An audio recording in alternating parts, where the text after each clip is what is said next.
So there's this one thing that I found successful people have done right, almost always. And it's the toughest thing to do right. And I wouldn't say all of them have gone through this, but a lot have. Whether you're talking people who have ended up creating billion-dollar empires, or people who have grown the largest possible social media following in the history of video. So again, we're talking PewDiePie and Sam Walton, and so on. I found that there's this one thing that's they understand, and not everyone uses this, but it's very important. Now, what is that thing? What is that peculiar, interesting thing? It's really not that weird. It's actually pretty simple. Accurately deciding when you should listen to your heart, and by heart I mean just not literally your heart and your emotions and all that type of crap, but listen to your own judgment and ignore everyone else who's telling you not to do something. Deciding to ignore everyone else around you telling you not to do something and continue with your decision. And also knowing when you should listen to other people and take their advice. Now that's a very, very tough thing to do. That's a very tough thing to do, and everyone, like most people, get that wrong. How many young teenagers don't listen to their parents and they think that it's the right thing to do and that their parents know nothing, and then they go off doing drugs and all this stuff, and then once they're 30 years old, they're like, oh, I should have listened to my parents. I regret all this. I shouldn't have ignored them. I shouldn't have, ignored my friends and my peers. And look at me, now I'm a train wreck. I'm a cocaine addict. I'm in jail for the next 15 years. I'm screwed. This sucks.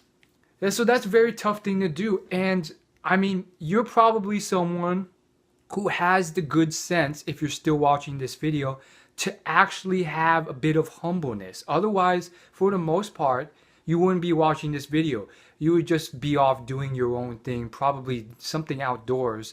And again, I don't want to stereotype here, but I'm really happy if you have the sense to not be someone who's too arrogant to assume that maybe I'm possibly wrong. Maybe my sense is off. What if my sense is off? What if I choose to ignore others and I end up screwing up? So that's a very tough thing to do. How do they do it right? First off, let me just give you some examples because I think that's more important here. I want to illustrate to you people, successful people, really successful, amazing people who have done this so well. The first is Elon Musk. This guy is a billionaire. He is one of the founders to 3 very successful companies: SpaceX, Tesla, and PayPal. And again, these companies are huge, very innovative. He built electric cars. He did all this crazy stuff. He, decided to be the first private company to create rocket ships to go to space. So he just picked up some textbooks. Literally, he picked up some textbooks about rocket science and learned rocket science, which is just ridiculous because we all know the saying, it's not rocket science, and here he is doing rocket science, reading about it for fun and learning about it for fun. Like that, this guy was a genius as a kid. He had near instant memory. So Elon is a great example of this because there were many times, many huge moments when everything was going to crap, when he was going bankrupt, when he had plowed his last dollar into this company, and then he was taking out credit cards, and he really wanted this thing to succeed, and it seemed like his darkest time, and yada, yada, yada. But so during this time, all his peers, and again, this guy has peers, friends, who are not just your average Joe Schmoes. That's another mistake that average people make. They take advice from other average people who have no skills or experience or accomplishments sometimes. This guy had a lot of friends who were really accomplished, who were there with him, who had also created big companies, made a lot of money, telling him to give up, telling him he couldn't make it telling him that there's no way he could get this thing into space. He already failed so many times. There's no more money. He's spending his last dollar on it. It wouldn't work. To the point where some of these high profile friends were actually sending in videos and all these sort of clips to literally persuade him to give up. And guess what? He chose not to listen to any of them, and he continued, and long story short, he became a success. Then there is another billionaire. Her name is Sarah Blakely. Now, this woman took a different route. She did things on the down low while she had a full-time job as a salesman or saleswoman. So she did this on the down low for about a year, maybe 2 years. And what she was basically doing for that time when she was off from work was she wanted to start this undergarment company with this new type of undergarment. And it was kind of ridiculous, but she thought it would work because she saw potential. The type of undergarment she wanted was not on the market. And she realized that the people who were making the types of undergarment that were out there were men who didn't understand how uncomfortable it was for women. Anyhow, the point is, when she finally brought this up to her family and friends and told them what she was doing, guess what they said? They said stuff like, if this has so much potential, then how come none of the big guys have done it yet? And things like, it's not going to succeed at all. And even if you do start getting some success, the big guys who have billions of dollars will crush you and steal your idea immediately once they start noticing you. Luckily, she held true to it. She believed in her vision, and after many, many years, she grew that into $1 billion industry called Spanx, which is an amazing story in and of itself. And here she is, female billionaire. Then there's PewDiePie, who has probably hit maybe 41 million subscribers or higher by the time this video has gone up onto YouTube, which is just incredible, and he's still growing. I think he'll hit 50. I think he'll hit 60. I mean, this guy, I don't think he's lost his passion for gaming, and I mean, he could be doing this for the rest of his life. Heck, he might hit 100 million if he keeps at it, but who knows? Like, YouTube's a weird place. I've seen a lot of #1 spots come and go, but never have I seen someone who has such passion and is still delivering every single day. So we'll see what happens. The point is, PewDiePie did a video recounting his whole history and journey with YouTube, and he recounts a bit of his journey. So when he started out, he got a lot of his initial success by being a horror gamer. He played strictly horror games on YouTube, and at the time, video gaming was a very niche topic, and commentating in videos was not something that was done. So he did horror games, and he grew a following of about maybe 50,000 subscribers from zero, from playing mainly horror games like Amnesia on the PC. And then he realized that there's not going to be many more horror games out there. It's just the case, there wasn't many more horror games on the market. Nowadays, a new horror game comes out every night, which is ridiculous. Obviously they see the money in it. But back then, he realized there was no more coming out, and he still wanted to put up content. And he was getting a little bit bored of it, and he wanted to do something that was fun. And that was always his philosophy. He wanted to make videos that were fun to him. And he wasn't doing it to please the fans to a point where he was not having fun anymore. That was completely against his philosophy. He would not bend so much for subscribers or money or views. Anyhow, he decided to jump onto a game called Happy Wheels. And his first few videos playing Happy Wheels, he got a lot of comments and negative feedback saying, why are you playing these stupid games? First off, you're copying other people. Second off, it's not horror games. It sucks.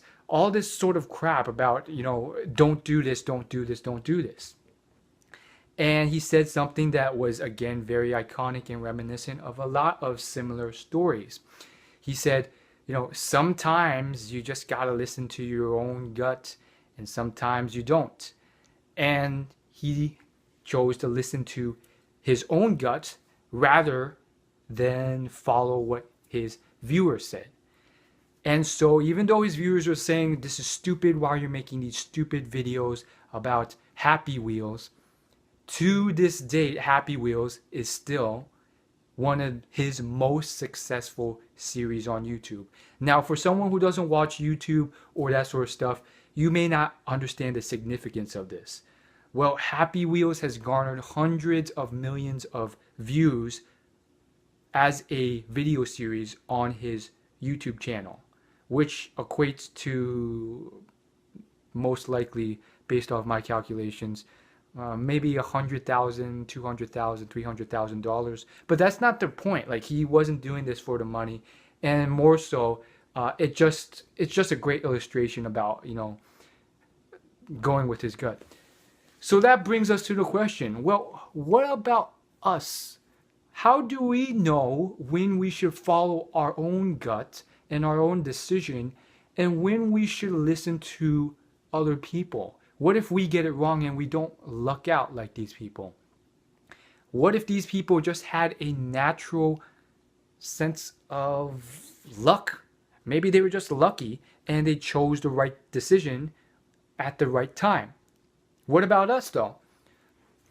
So I think my best attempt at answering this goes back to something Sarah Blakely says time and time again. This is one of her entrepreneurial pieces of advice. I mean, if you watch any of her speeches, she says this constantly.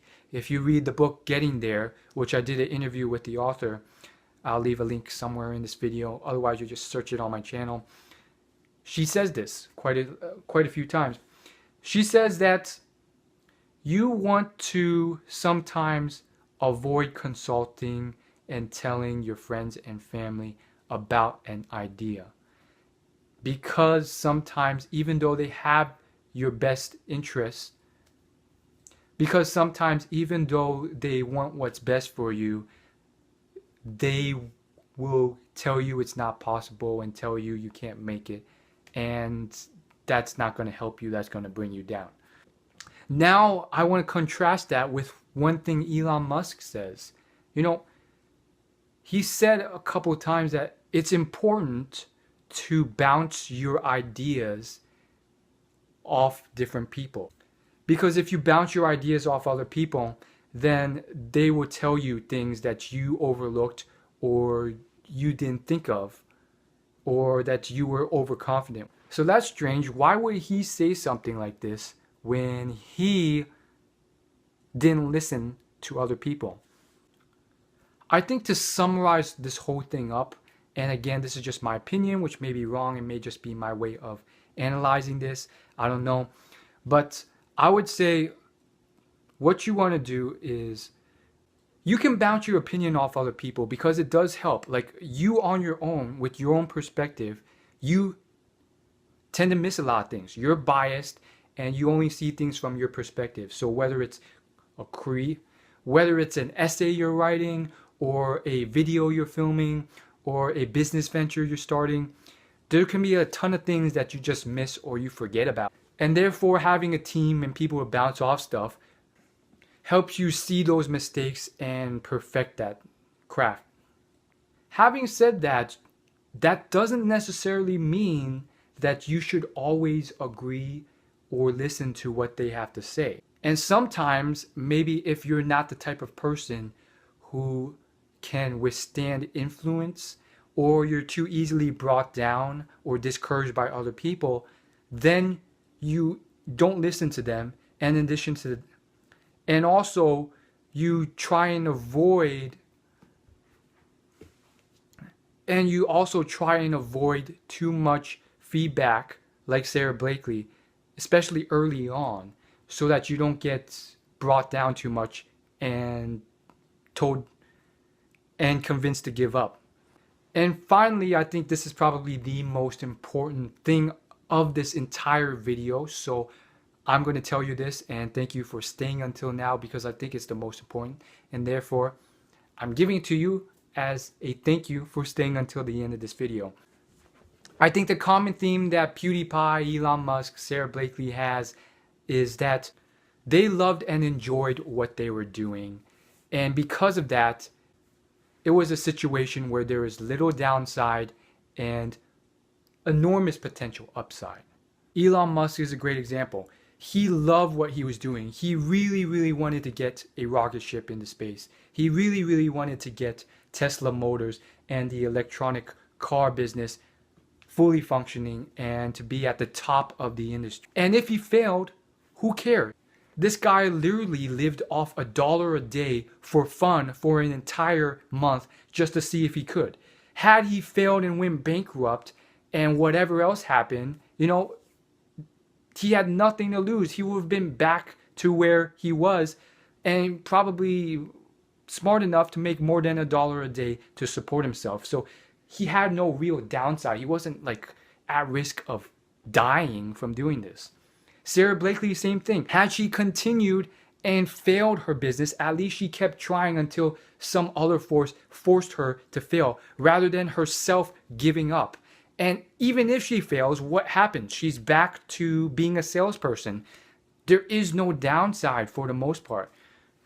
PewDiePie, if you watch his earliest videos, if you watch his videos where he's talking about YouTube, which are few and tough to find, but I've seen them all, he talks about how ever since he started, one of the very first videos he did, he talked about this. And then now he's still talking about this. He says he never did this to become famous or anything. He did it because he had a lot of fun making video gaming YouTube videos.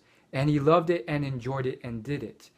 And I mean, he wanted to do something he had fun doing. And for him, his perspective was, if I do this, I'll enjoy it, I'll have a lot of fun.